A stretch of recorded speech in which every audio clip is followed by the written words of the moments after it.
Hey everyone, welcome back to another World of Warcraft Dragonflight Alpha video. In this video we're going to be taking a look at the new talent trees for the Frost Death Knight. If you haven't watched my first video for the Blood Death Knight, be sure to check that one out because I look over the talent, the class side of the talent tree pretty in-depth there. And I'm not going to be doing that in this video. We're going to be mainly focused on the spec side of the tree to save some time. In this video, we're going to be taking a look at the talent tree, getting a feel for what's in there, and just quickly crafting a build that should work in open world content for questing, leveling, world quest grinding, that kind of stuff. So before we get started, please let me know via likes, shares, views, comments, etc. if you're enjoying this series and if you are interested in seeing me make more content for Dragonflight beyond the alpha. I'm using these videos as a gauge for interest to kind of see if whether or not that's something that I want to do or whether I just kind of want to do these alpha videos and call it good. So if you want to see more content, please make your voice heard on every video. I do not have the channel monetized anymore. I don't even have an AdSense account. It's not about money or stats. It's literally just about hearing your voice and knowing whether or not there are people out there that, you know, want the content. So that being said, let's jump in. So we are here. Action bar is clean. Spec as Frost. Looks like we're going to get Chains of Ice as our default ability. Let's hop into our spell book. So we got our Chains of Ice, Death and Decay, Death Coil, Death Grip. We're just kind of pulling out some abilities that, you know, we're gonna end up using. Got our Rune Forging, and then in the Frost tree we just have two passives. So we have our Mastery Frozen Heart, which increases the damage of our Frost abilities, and we also have Dark Sucker. Passive ability here: when we kill an enemy that yields experience or honor, our next death strike within 20 seconds is going to be free and give us some additional healing.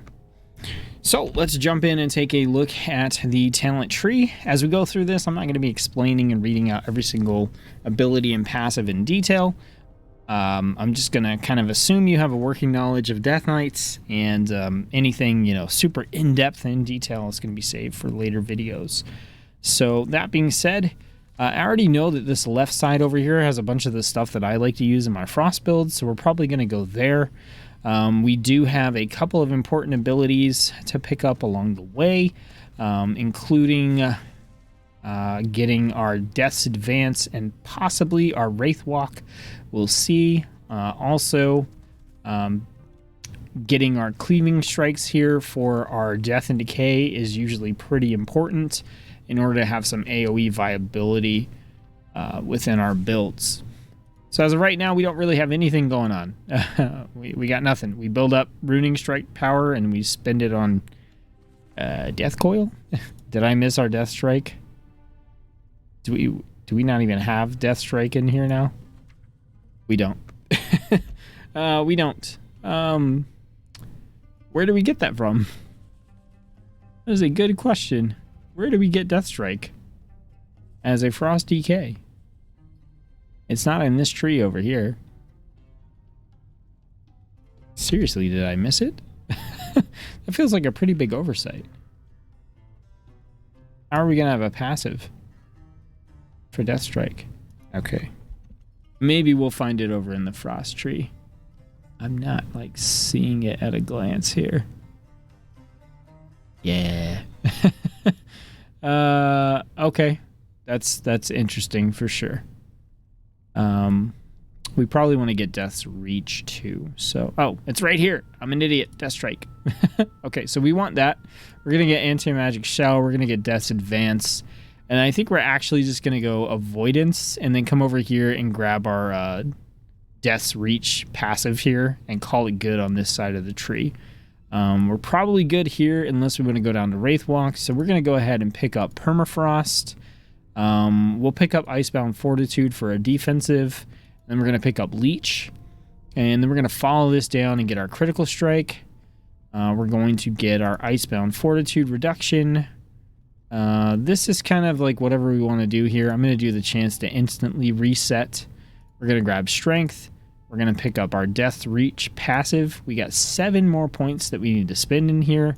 We're going to go ahead and grab our cleaving strikes to make sure we have that. I think... What else do we want to get in here? We'll get Wraith Walk. I just think it's too good to pass up. And then we have 3 points left. So we can put 2 points into our stamina increase.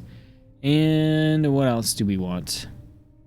We want Unholy Ground for increased haste. All right, now coming from here, we're going to go ahead and pick up Icy Talons. And I think we'll pick up Honor Winter. And improve Death Strike 1 point. You know, we're just going to wing it. We're not min-maxing too hard here. So let's go ahead and apply that. Can't believe it took me that long to find freaking Death Strike. That's ridiculous.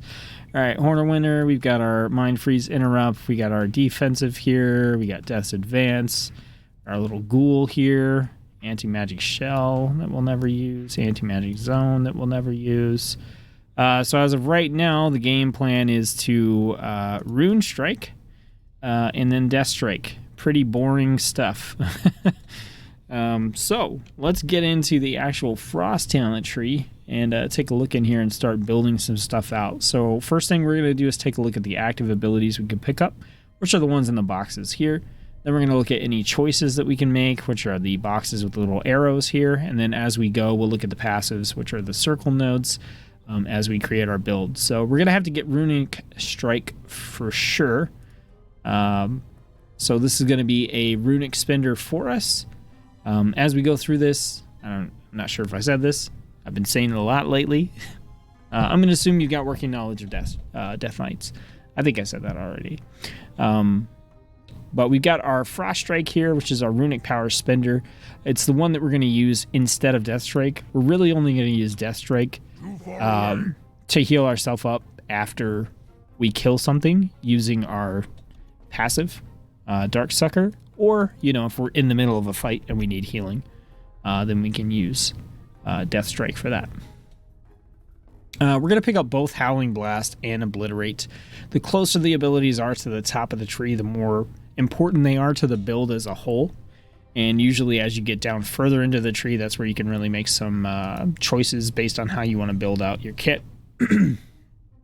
Now from here, we can go left or right. Looks like we can go both directions. I'm imagining we're going to want to go both. We got to spend 5 points. So over here, we can pick up Remorseless Winter, which is a nice little 20-second AoE to have. Pretty good for open world Frost rotation. I like it. So chances are we're going to end up down here. We got Pillar of Frost, 1 minute kind of steroid pump for us. Pretty solid ability as well. We don't necessarily need it, but it looks like it leads to a couple of choices, so we may end up going this way. It's also connected to both trees, so I think they're putting it pretty front and center, like, hey, you should pick this up. We've got Chill Streak, so this is going to deal frost damage to the target, reduce our movement speed. Has a 40-yard range, so a nice ranged ability here, and it bounces up to 9 times between the closest targets within 6 yards. Interesting ability. I'd have to see if it doesn't bounce repeatedly on a single target, it's maybe not as good. If it does bounce, then, I mean, that's pretty strong, but I imagine that it doesn't. Down here, we got Glacial Advance, so this summons glacial spikes from the ground that deal damage and apply Razor Ice to enemies near their eruption point. So we should have Razor Ice somewhere. I'm guessing we'll find it somewhere. We'll find it as we go.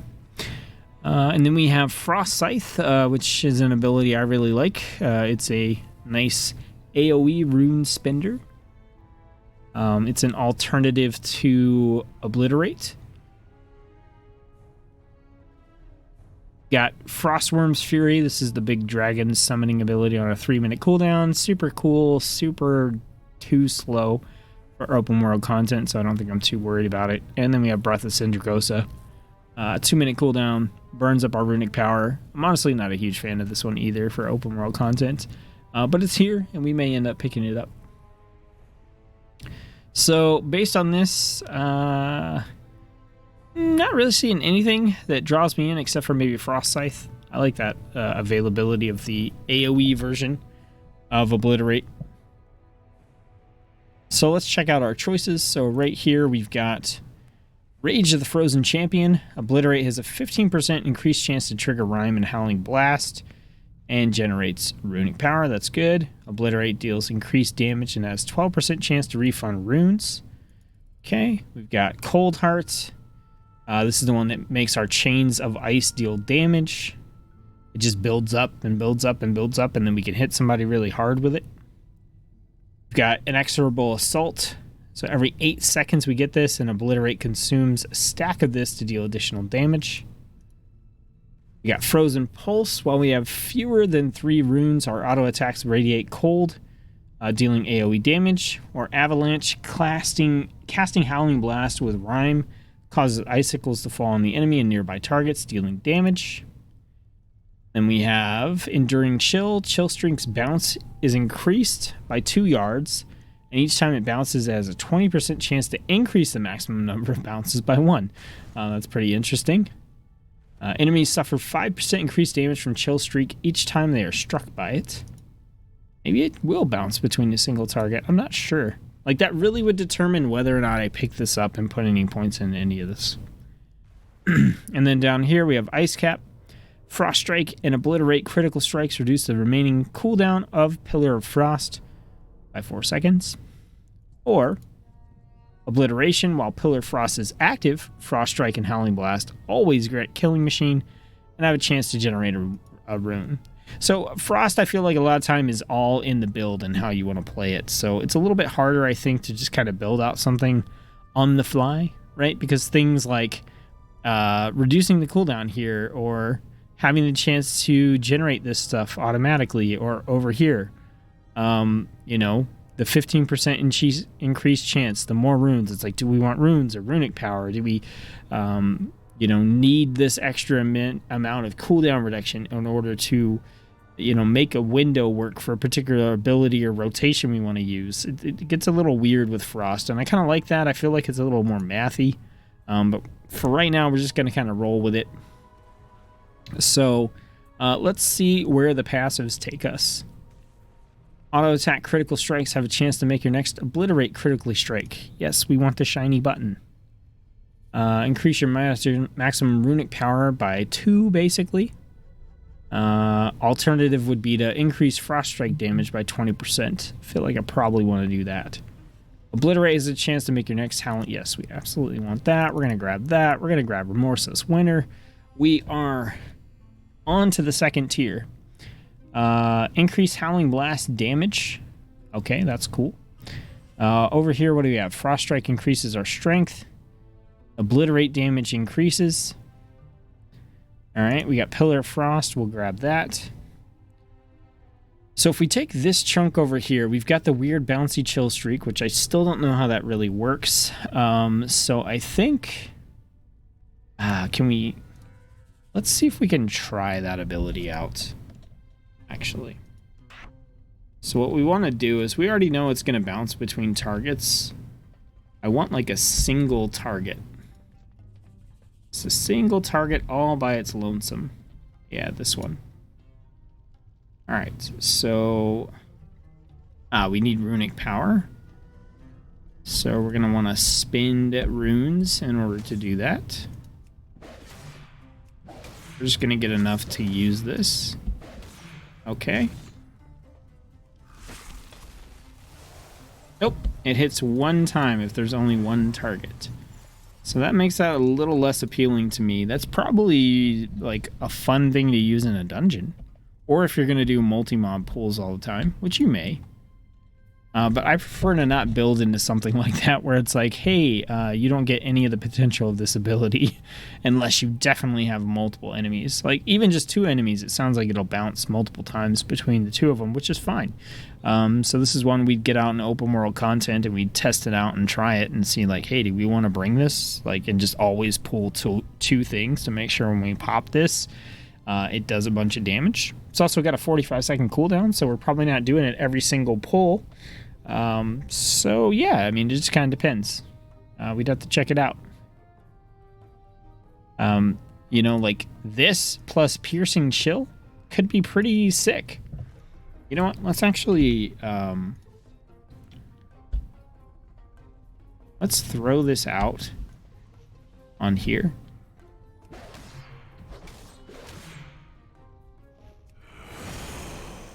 All right, let's see what happens.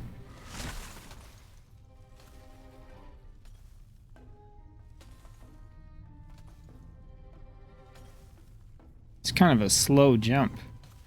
That's a decent amount of damage, though. Like 1,500 on a jump, 3,000 on a crit.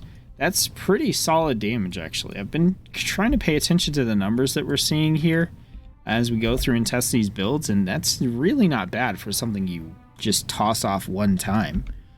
So let's see what happens if we do the piercing chill.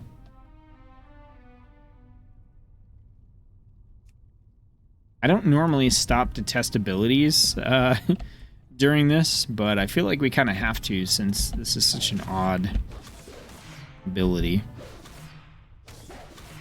Alright, so now we have the increased damage when they get hit by it again. 15, 15, 15, 15. First repeat. 1586, 1626, 1666, 16, 3400, 17. I'm not overly impressed by that, if I'm being honest. Let's try the other one. Alright, so this is the one that gives it increased reach, and each time it bounces, it has a 20% chance to increase the number of bounces by 1. So let's build up that runic power again. We can actually just Horn of Winter. Alright, now let's see.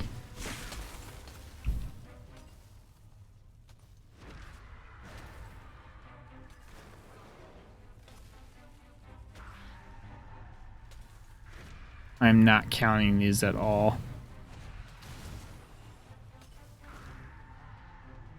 Okay, it finally stopped. I don't know, like, I don't hate that ability, but I would really have to see, like, how quickly does that kill two things in open world content, right?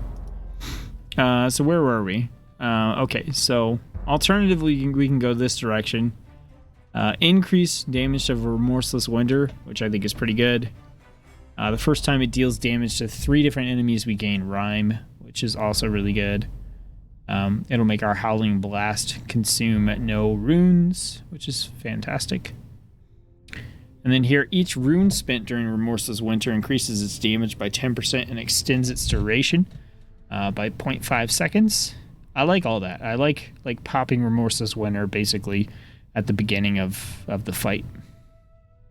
You kind of pull things in, you know, you do your Howling Blast, Remorseless Winter, but in this case, you want to do Remorseless Winter and then hit your Howling Blast, so you're spending runes in it.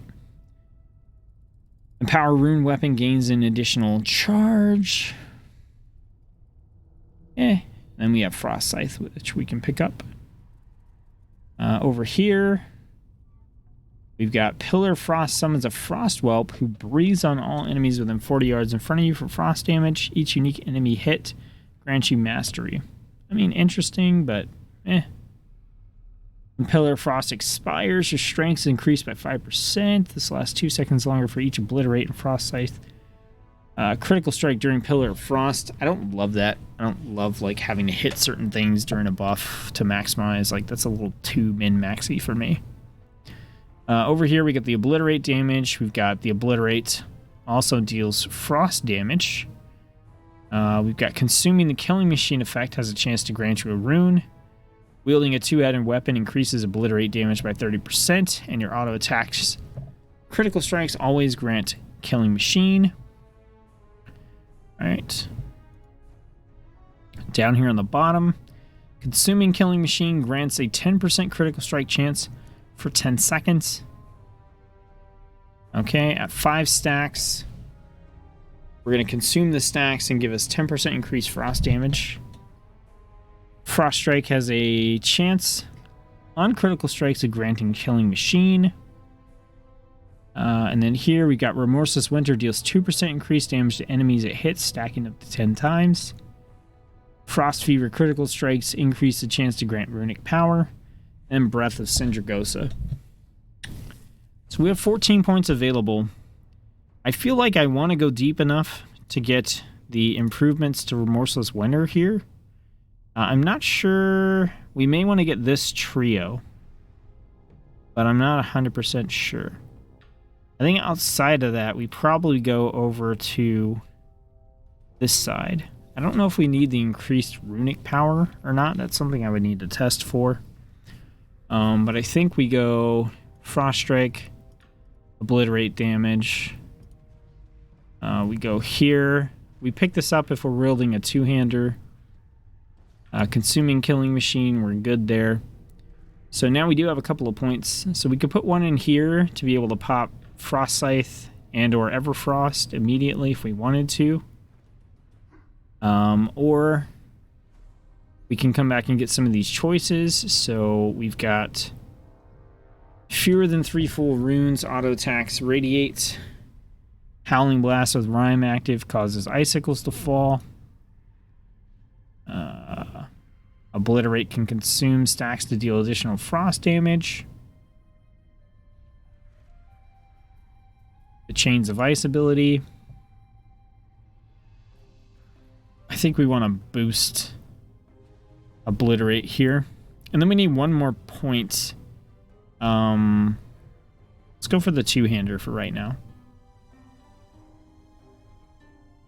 And then let's go Bone Grinder into Frost or Cold-Blooded Rage into reducing the cooldown of Pillar and Frost potentially. I think we can just go with this, right? We'll get more points as we level up to max level in the expansion, and we can plug those in and kind of pick up these three, I think. But basically all we do now is like go in, we hit Remorseless Winter, we hit Howling Blast, and then we just push the shiny stuff. And that's basically the build. We can pop Pillar of Frost as well. So Pillar of Frost, we want to pop that first because each rune spent while it's active will increase our strength. So we go Pillar of Frost, Remorseless Winter, Howling Blast, push the shiny buttons. And that's literally this build. We can throw down a Death and Decay if we want to. We would throw Death and Decay down in an AoE situation.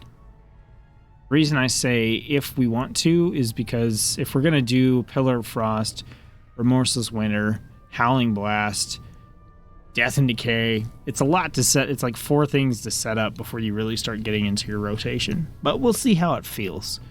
So we're going to try that version first. So let's get rid of this. Let's get rid of Rune Strike. Okay, we're going to want a Howling Blast. Frost Strike is going to be our main runic spender. Obliterate's going to be our main rune spender.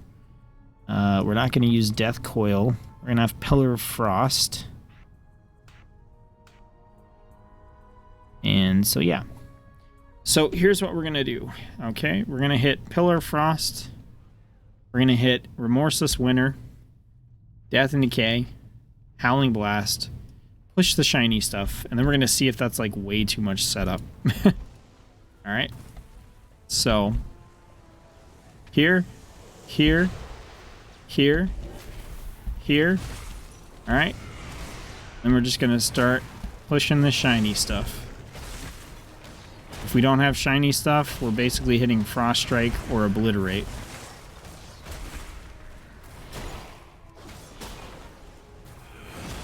I'm going to have to go back and watch this on the video.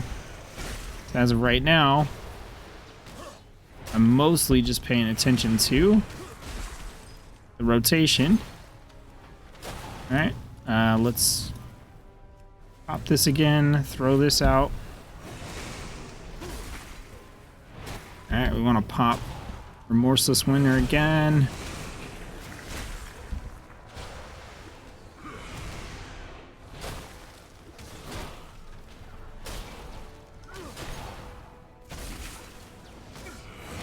mean, it's a pretty basic rotation that feels pretty good.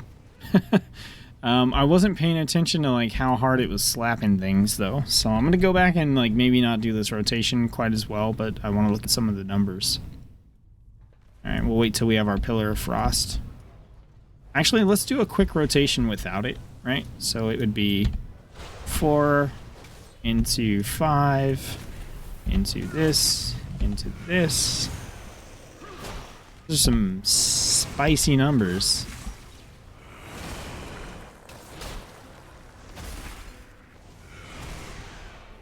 Yeah, pretty solid stuff. I was seeing like 8s and mid thousands, like 1.3, 1.5, you know, something like that. So let's all fade. All right, let's pop back in and see what kind of numbers we get by casting Pillar of Frost first. All right, so we're gonna go.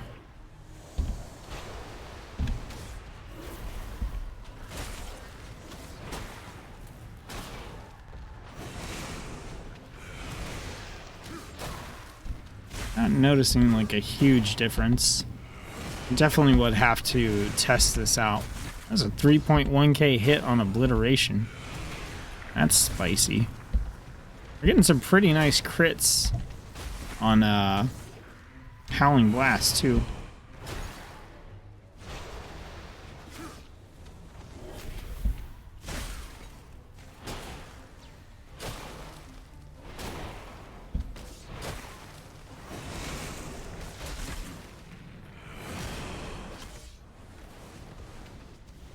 Just push the flashy, shiny buttons.